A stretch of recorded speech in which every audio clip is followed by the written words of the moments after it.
Assalamualaikum warahmatullahi wabarakatuh. Kembali lagi kita di mata kuliah statistika. Ini adalah pertemuan yang ketiga. Pada pertemuan yang ketiga ini kita akan membahas bab yaitu pengambilan data. Pada pertemuan ini adalah bagian yang kedua. Nah, saya review dulu pertemuan yang kemarin mengenai pengambilan data bagian pertama. Kita sudah membahas terkait dengan teknik sampling. Ada secara garis besar ada dua teknik sampling yang digunakan, yaitu probability sampling dan non-probability sampling. Probability sampling kita mengenal ada 4 jenis, yaitu simple random sampling sampai area sampling. Dan non-probability sampling kita mengenal ada sampling sistematis sampai kepada snowball sampling. Nah, kemudian juga kita telah menentukan berapa banyak jumlah sampel yang akan kita ambil, baik dengan menggunakan perhitungan maupun tanpa perhitungan. Minggu kemarin sudah kita lakukan dengan contoh sekalian.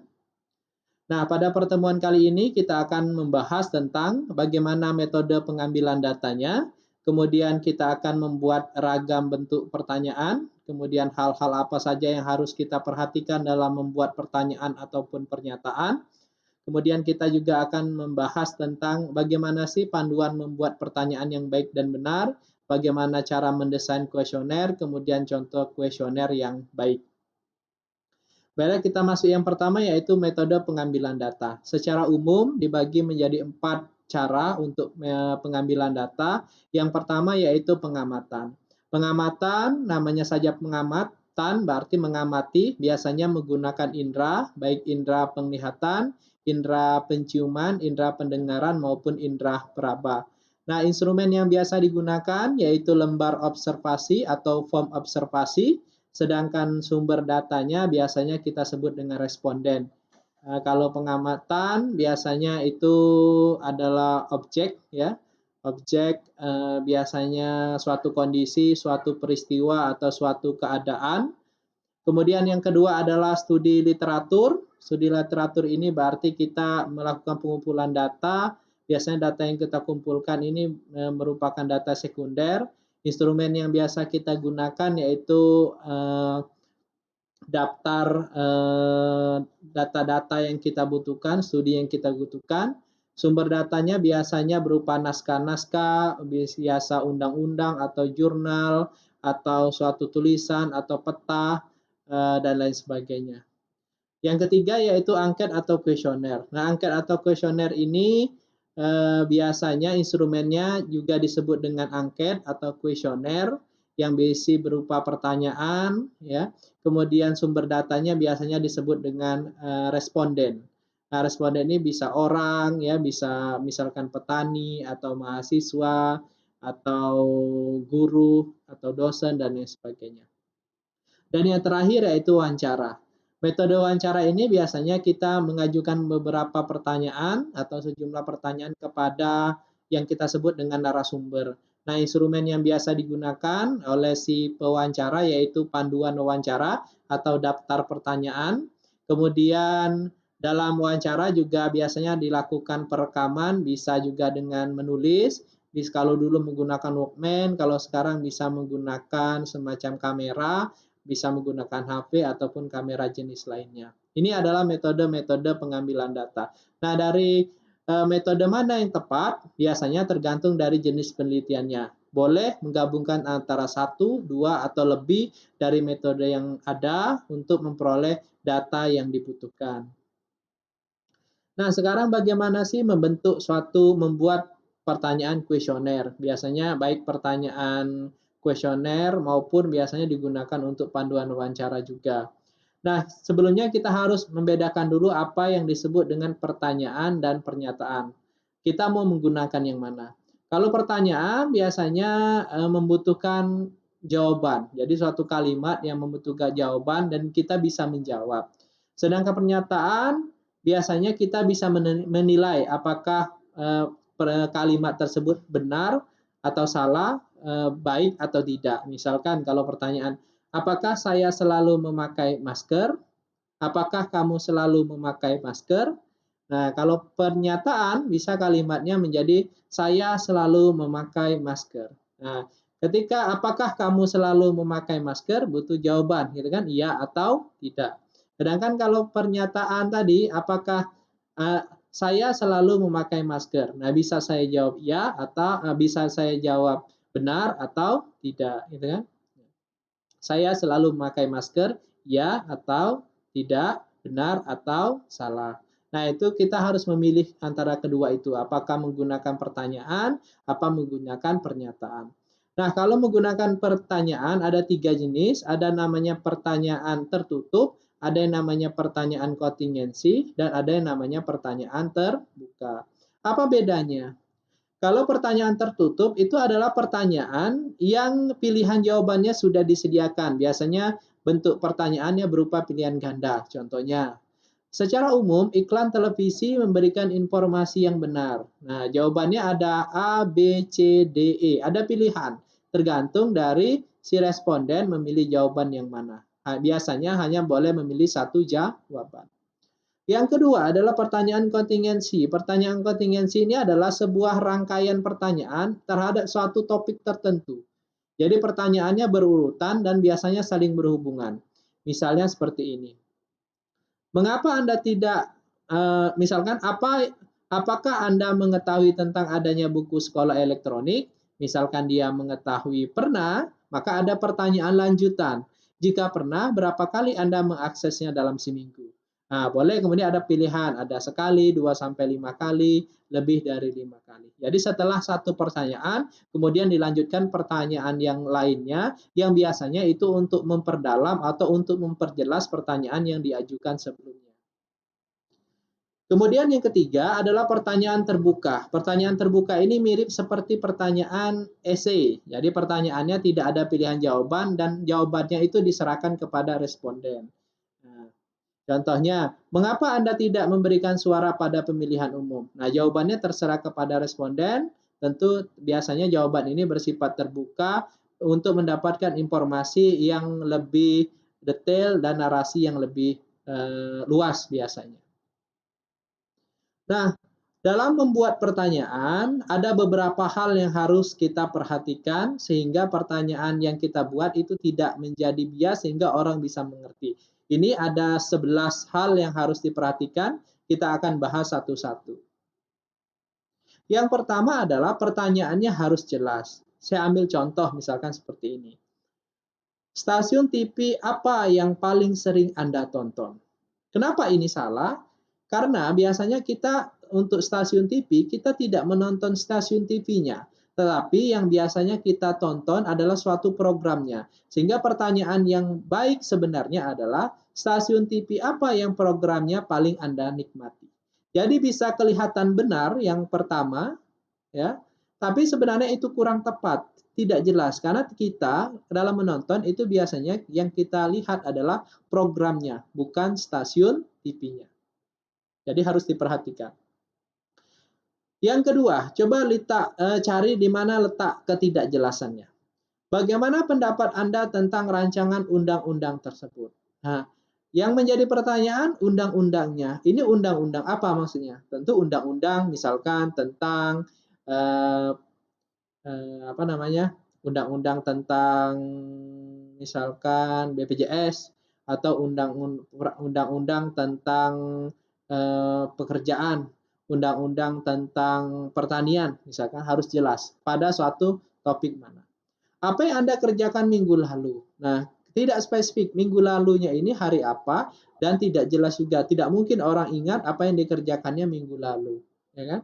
Kemudian, apakah Anda bekerja penuh atau paruh waktu? Nah, di sini juga tidak jelas karena menanyakannya dua kali, penuh atau paruh waktu harusnya ditanyakan satu kali saja. Apakah Anda bekerja penuh waktu atau bisa juga dibuat seperti ini. Apakah Anda bekerja paruh waktu? Nah, cukup begitu saja. Jadi pertanyaan tidak perlu diulang-ulang.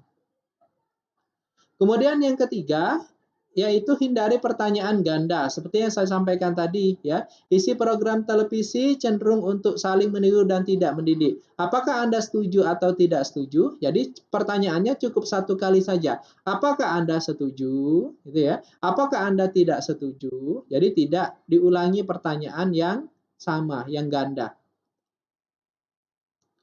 Dan juga kita harus menghindari pertanyaan yang mengarahkan. Misalkan di dalam suatu pertanyaan, tapi kita awali dulu yang tujuannya adalah untuk memberikan persepsi di awal terhadap suatu pertanyaan tersebut. Misalkan seperti ini. Sebagaimana orang Indonesia, Anda menonton TV setiap hari. Jadi ketika saya membaca pertanyaan ini, karena saya orang Indonesia, seolah-olah saya dipersepsikan bahwa saya menonton TV setiap hari. Nah, ini yang tidak boleh. Jadi kita tidak boleh mengarahkan atau memberikan awalan yang sifatnya adalah ingin mengarahkan responden kita ke suatu jawaban tertentu. Yang selanjutnya adalah cermat dengan pertanyaan sensitif. Jadi kita melihat responden tersebut, jangan sampai responden tersebut merasa tersinggung atau ada hal-hal yang ingin kita ketahui, tetapi pertanyaannya itu memilihnya jenis pertanyaannya salah. Misalkan seperti ini. Ketika kita ingin bertanya tentang penghasilan, maka yang paling pas adalah kita tidak menanyakan menggunakan pertanyaan terbuka. Berapa penghasilan Anda sebulan? Kurang etis rasanya. Tetapi ketika kita ingin bertanya tentang penghasilan, bisa kita membuatnya dalam bentuk rentang atau kategori. Misalkan seperti ini. Yang mana dari kategori penghasilan keluarga berikut yang paling sesuai dengan penghasilan keluarga Anda per bulan? Nah, bisa kita buat kategori, misalkan kurang dari 2 juta, dari 2 juta sampai 5 juta, kemudian di atas 5 juta. Nah, bisa seperti itu. Jadi, memang tidak detail, tapi cukup untuk biasanya digunakan untuk pengambilan suatu keputusan atau hal yang berhubungan dengan kuesioner yang ingin kita cari. Kemudian pertanyaan juga harus realistis. Ya, jangan bertanya kemudian responden dibuat bingung atas pertanyaan yang kita lakukan. Contoh, berapa jam Anda menonton televisi minggu lalu? Orang tidak akan menghitung berapa jam dia nonton televisi, apalagi minggu lalu, 2 minggu lalu, 3 minggu lalu. Tetapi mungkin dia akan ingat ketika kita bertanya berapa jam Anda menonton televisi kemarin. Ya. Jadi harus realistis pertanyaan yang kita ajukan. Pertanyaan juga sebaiknya menghindari kalimat negatif. Contohnya, ya kita antara dua pertanyaan ini. Apakah tampaknya mungkin atau tidak mungkin bagi Anda bahwa pembantaian Yahudi oleh Nazi tidak pernah terjadi? Nah, selanjutnya coba bandingkan. Apakah nampaknya mungkin bagi Anda bahwa pembantaian Yahudi oleh Nazi tidak pernah terjadi? Atau Anda merasa pasti peristiwa terjadi? Coba bedakan. Di mana negatifnya? Itu panduan wawancara yang harus teman-teman pahami. Jadi ada beberapa hal ya dalam membuat pertanyaan sehingga pertanyaan kita mudah dimengerti oleh responden. Nah, di dalam pertanyaan-pertanyaan tadi tentu akan kita sajikan contohnya dalam bentuk kuesioner. Biasanya umumnya orang lebih senang menggunakan kuesioner. Nah, ada beberapa hal yang harus diperhatikan ketika kita mendesain suatu kuesioner. Yang pertama adalah kita harus menyediakan pendahuluan. Yang kedua, kita tentukan format kuesionernya mau seperti apa. Terkait dengan skala pengukurannya. Nanti saya jelaskan di akhir terkait skala pengukuran. Kemudian urutan pertanyaannya, kemudian instruksi dan uji coba kuesioner. Kita akan bahas satu-satu ini. Yang pertama adalah kita harus menyediakan pendahuluan kuesioner. Nah, di sini kita harus ketika orang ingin mengisi kuesioner kita harus jelaskan kuesioner itu kita buat untuk apa? Apakah untuk suatu penelitian, ataukah suatu untuk penyelesaian tugas akhir, ataukah suatu untuk survei konsumen dan sebagainya. Jelaskan saja di bagian pendahuluan dengan hormat kepada responden, PT karyawan, sehubungan dengan penyelesaian tugas akhir, bla bla bla, kemudian sampaikan maksud dan tujuannya. Ya, bahwa kalau misalkan kuesioner ini memang misalkan untuk menilai kinerja, maka tidak akan berpengaruh kepada kinerja. Silakan disampaikan. Jadi perlu adanya pendahuluan terhadap kuesioner. Tidak perlu panjang-panjang, langsung to the point ke maksud dan tujuannya. Yang kedua adalah format kuesioner. Nah, format kuesioner tadi apakah kita membuat dalam bentuk pertanyaan, apakah pernyataan, kemudian apakah pertanyaannya terbuka, apakah pertanyaan tertutup atau pertanyaan kontingensi, kemudian terkait juga dengan skala pengukurannya, apakah menggunakan skala Likert, apakah Goodman, ya kan, dan sebagainya. Nanti skala itu akan kita bahas, ya. Bisa menggunakan skor, bisa menggunakan kata-kata kualitatif ya, selalu sering. Nah, itu nanti di akhir terkait dengan skala pengukuran. Kemudian urutan pertanyaan. Nah, sebaiknya urutan pertanyaan yang tidak tepat tentu akan berpengaruh pada bias tidaknya jawaban dari responden. Biasanya urutan pertanyaan itu kita awali dengan pertanyaan-pertanyaan pembuka. Biasanya kalau bertanya berapa lama, misalnya terkait dengan kinerja, berapa lama sudah bekerja, ya kan? Nah, seperti itu. Contohnya pertanyaan yang bisa berpengaruh terhadap jawaban responden, misalnya kita bertanya, kita memberikan awalan dulu. Jadi setelah responden menjawab beberapa pertanyaan mengenai munculnya fenomena kekerasan di masyarakat misalnya, kemudian diminta untuk membuat urutan berbagai masalah penting yang dihadapi Indonesia. Jadi sebelumnya responden diberikan pertanyaan tentang kekerasan kepada masyarakat. Kemudian di pertanyaan selanjutnya ditanya tentang urutan masalah penting yang hadapi Indonesia. Nah, sedangkan kekerasan tadi misalkan masuk dalam pilihan. Nah, tentu responden akan memilih biasanya kekerasan sebagai ranking pertama. Jadi kekerasan di televisi akan menjadi peringkat lebih tinggi daripada yang seharusnya karena responden telah menerima pengaruh dari pertanyaan yang sebelumnya. Nah, ini yang kurang tepat. Jadi urutan pertanyaan baik pertanyaan yang mudah dan yang sulit ya, atau pertanyaan inti atau kemudian diakhiri dengan pertanyaan penutup ya kan. Kemudian hindari untuk mengarahkan responden. Kemudian yang tidak kalah penting adalah yang sering saya temui adalah ketika kita mengisi kuesioner, kita tidak ada instruksi kuesioner. Apakah kuesionernya itu disilang, apakah dicentang? Nah, ini penting. Jadi berilah instruksi. Kalau bila perlu adalah berilah contoh cara pengisian kuesioner yang baik dan benar karena akan berpengaruh kepada kita. Nah, kalau kuesionernya online akan lebih mudah tentunya. Karena di sana sudah disediakan instruksinya seperti apa dan lebih cepat dalam proses perekapannya.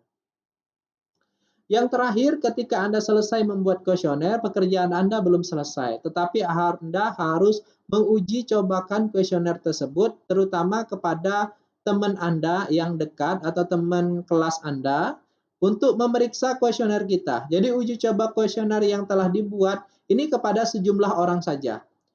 Berikan hasil kuesioner kalian kepada teman Anda, kemudian uji coba teman Anda untuk mengisi.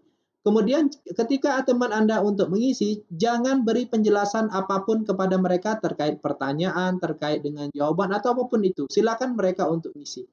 Setelah mereka mengisi selesai, tunggu pertanyaan dari mereka terkait hal-hal yang mereka tidak pahami. Nah, ketika ada hal-hal yang mereka tidak pahami, berarti hal-hal itulah yang nanti Anda harus perbaiki. Jadi ketika uji coba, teman kalian ini saya kurang mengerti, Anda tidak usah apa istilahnya memberikan argumen bahwa gini maksudnya, ya gitu. Tapi setelah selesai, temanmu meminta penjelasan, baru kita berikan tanggapan. Berarti hal-hal yang yang temanmu tidak mengerti itu harus diperbaiki baik dari penggunaan kalimatnya. Biasanya gunakanlah kalimat yang bersifat general yang semua orang paham. Apa maksud dari kuesioner yang dibuat, pertanyaan-pertanyaannya. Nah, itu terkait dengan kuesioner. Sekarang bagaimana kalau metode pengumpulannya adalah metode wawancara? Nah, ada beberapa hal yang harus diperhatikan ketika pengambilan datanya dengan menggunakan wawancara. Instrumennya tentu adalah panduan wawancara atau daftar pertanyaan. Yang pertama adalah kita harus memperhatikan penampilan dan tingkah laku. Baik penampilan kita, tingkah laku kita, maupun responden. Kita harus sesuaikan. Apakah nanti kalau misalkan yang diwawancaranya adalah seorang presiden, misalnya kita mewawancara, tapi ketika itu presiden sedang sibuk, kita sesuaikan. Karena kita yang membutuhkan data atau sumber informasi dari yang diwawancarai. Dan yang tidak kalah penting adalah Anda sebagai pewawancara harus memahami atau mendalami apa yang akan diwawancarai sehingga urutan pertanyaan itu harus dipahami. Jadi memahami pedoman dan panduan wawancara biasanya diawali dari pertanyaan yang mudah-mudah dahulu atau pertanyaan pembuka, kemudian ke pertanyaan inti, baru kemudian ke pertanyaan penutup. Selanjutnya, hal juga yang harus diperhatikan ketika melakukan wawancara yaitu transkrip rekaman atau dokumen administrasi maupun kegiatan. Jangan sampai kita sudah melakukan wawancara yang lama tetapi tidak terekam. Nah, kalau menggunakan tulisan, biasanya harapannya ada teman kita yang mencatat apa yang topik atau hal-hal yang sudah dibicarakan. Kemudian bisa juga menggunakan rekaman ataupun menggunakan video, kamera, dan sebagainya. Apalagi saat ini teknologi sudah canggih, saya rasa untuk perekaman ini tidak sulit untuk dilakukan. Kemudian ketika kita melakukan wawancara, kita juga bisa melakukan pertanyaan ketika mengajukan pertanyaan. Kita juga bisa mengajukan pertanyaan kontingensi, artinya pertanyaan meminta penjelasan dari hal yang kita pertanyakan ketika pertanyaan itu tidak menjawab atau tidak kurang terlalu jelas. Nah, ini bisa juga kita berikan kepada narasumber. Tetapi ingat etika dalam wawancara juga harus diperhatikan, jangan sampai narasumber kita merasa tersinggung, apalagi menolak untuk diwawancara untuk pertanyaan yang selanjutnya. Oke, itu tadi kita masuk ke metode dalam pengambilan data. Selanjutnya kita masuk ke pengujian aplikasi. Nah, di pengujian aplikasi ini penting ketika sebuah aplikasi atau suatu web atau web base itu sudah selesai kita buat, tentu kita harus melakukan pengujian. Apakah aplikasi yang kita buat ini sudah layak atau digunakan atau seperti apa? Nah, di sini kita akan meninjau secara user testing and usability testing. Jadi biasanya penggunaan atau pengujian aplikasi ini adalah proses di mana kita melakukan pengujian aplikasi kepada user. Umumnya selama pengujian aplikasi, user akan diberi suatu tugas dan diamati oleh penguji atau oleh si pembuat aplikasi juga bisa. Nah, tugas penguji ini nantinya yaitu mencatat kesulitan apa saja yang dialami oleh user selama menjalankan aplikasi tersebut. Nah, kita mengenal adanya user testing. Biasanya ini lebih kepada apakah aplikasi yang dibuat itu dibutuhkan ataukah apakah aplikasi yang saya buat itu dibutuhkan oleh user atau tidak. Sedangkan usability testing itu adalah apakah user ini mampu menggunakan aplikasi yang sudah kita buat. Jadi membutuhkan dengan menggunakan.